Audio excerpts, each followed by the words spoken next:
I attended the Nordic Business Forum speaker sourcing competition. We were given 3 topics to choose from: strategy, peak performance, or artificial intelligence. Had this been an ordinary working assignment, I would have easily chosen strategy or peak performance, but this was not. This was the Nordic Business Forum, which means that on the 26th of September, 7,500 of the most influential business people in all of the Nordic countries will walk through these doors. And whatever they hear will impact what they think. And what they think will impact what they will do. And what they will do will affect us all. So, what did I think I wanted to tell them here at my hometown of Pasila? I wanted to tell them about artificial intelligence and the rage against the machine.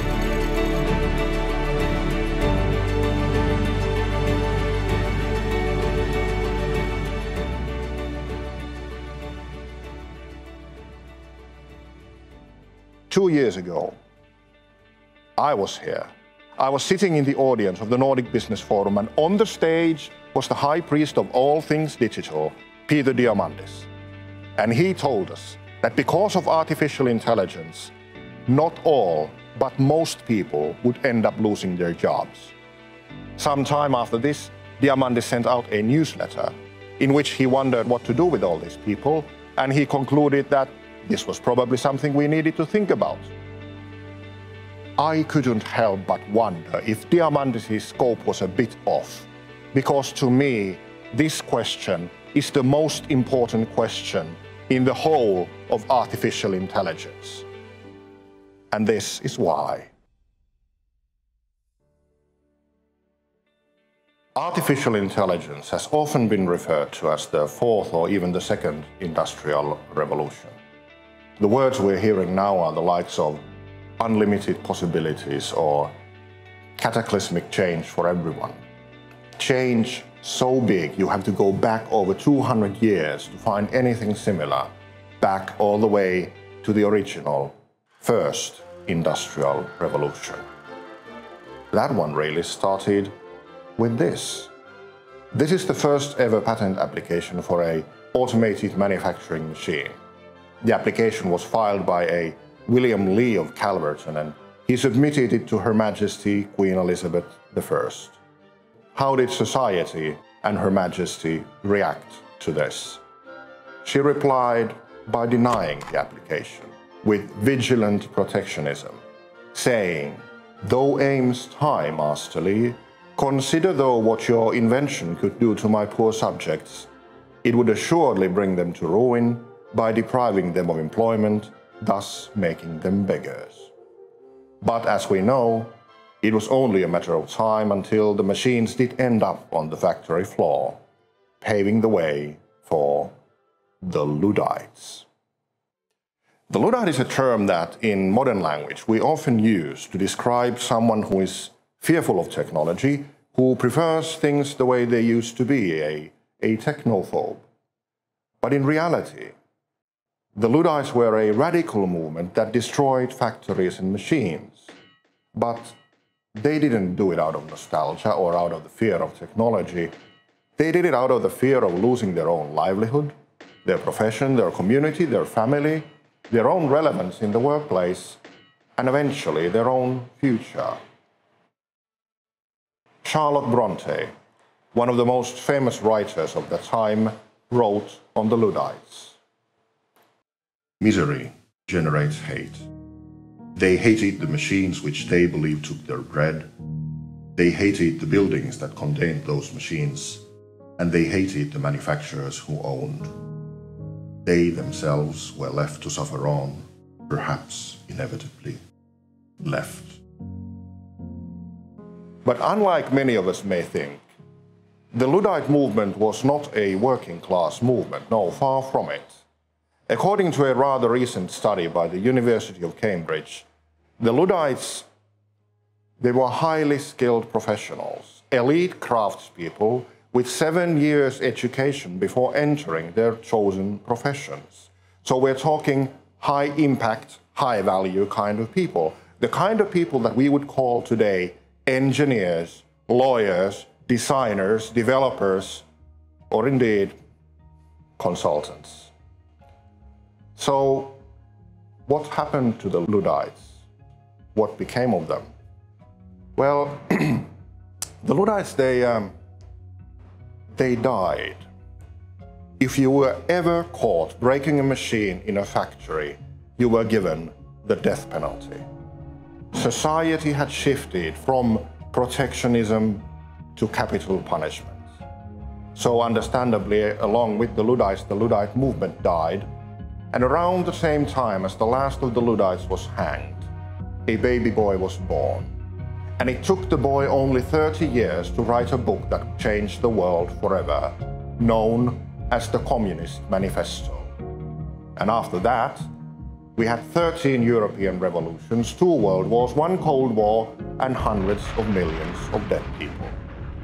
So the question is, do we really want to try this again?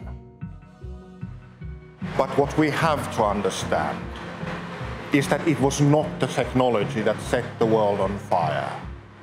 Rage, fundamentally, is hidden fear. Fear, on the other hand, is hidden pain. And the pain here is losing the vision for a future worth living.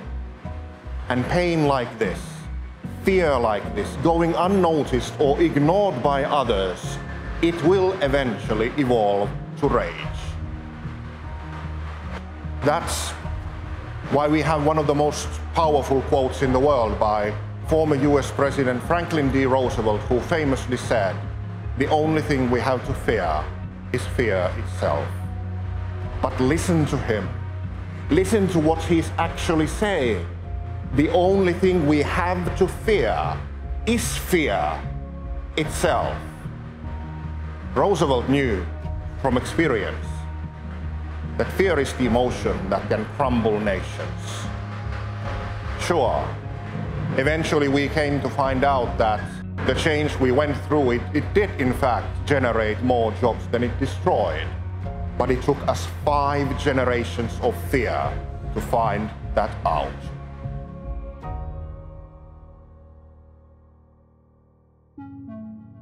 This summer, the International Monetary Fund, the IMF, published a working paper that had a striking title. The abstract of the working paper ended in a note saying that because of artificial intelligence and because of the robots, the livelihood of people will most likely fall. It will eventually rise, but in this case, eventually can easily take generations. Do you know the kind of headlines that this made in the media? IMF warns of a death spiral caused by a global domination by robots. Can you imagine what it feels like to read these headlines? Can you imagine the way it makes people vote? Do they vote for more technology?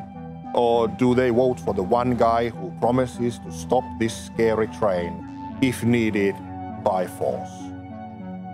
Here's a picture. It's the G20 meeting held in Germany last year.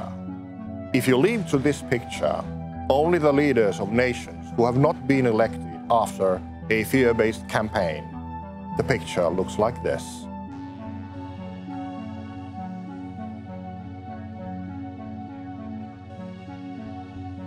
In the beginning, I told you about the presentation that Peter Diamandis gave at the Nordic Business Forum.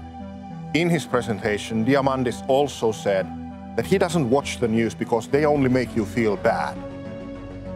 Many people are scared, and they vote accordingly, while others won't even bother to watch the news to see the results.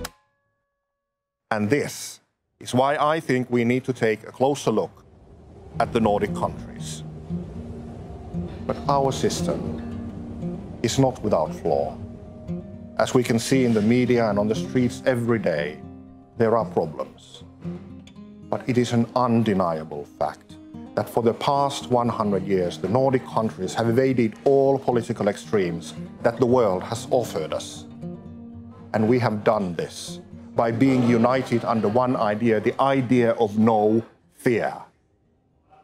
We have successfully eradicated the primary fears of a human life. If one was to try to find a sum of all fears to anyone living anywhere in the world, it would surely be the question, what happens to my family if I die?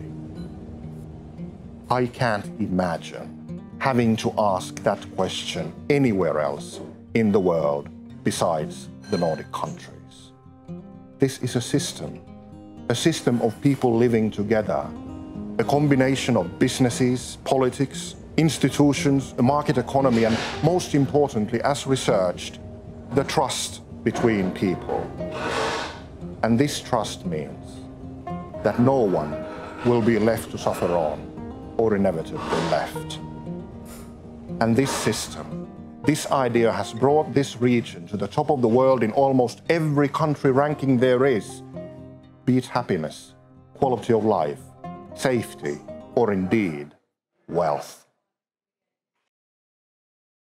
So why did I want to tell all of this to the leaders attending the Nordic Business Forum? Well, that's because humanity is facing its greatest challenges yet.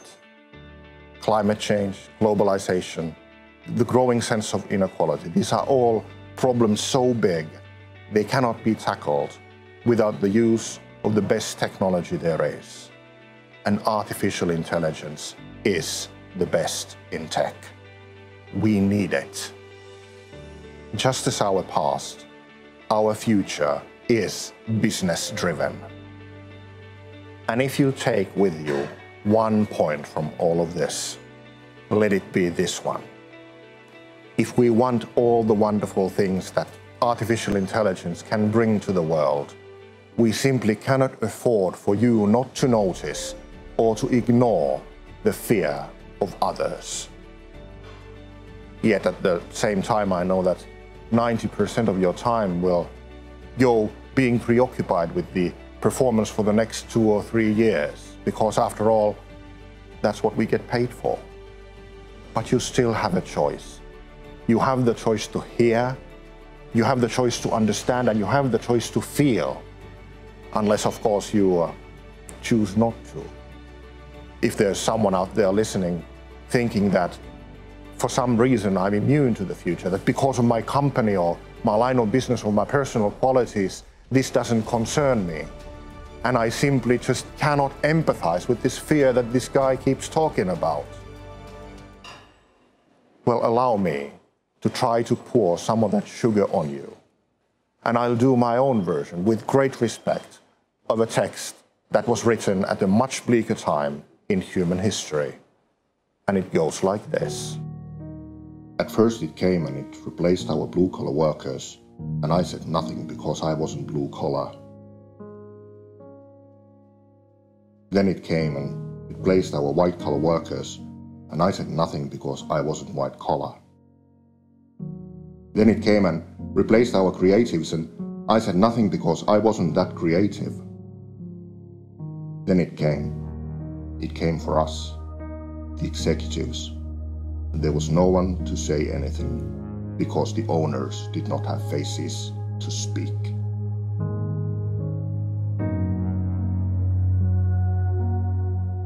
Did you feel it? If you understood the potential for fear, then you may also understand what one of the most brilliant thinkers in the world, the Polish sociologist Zygmunt Bauman, meant when he said that the anxiety of the modern society crystallizes in the moment when we come to realize that nobody is in control. But the flip side of that coin is that if nobody is in control, it means that everybody is in control. The things you do every day, the decisions that you make, they will decide what the future with artificial intelligence will feel like.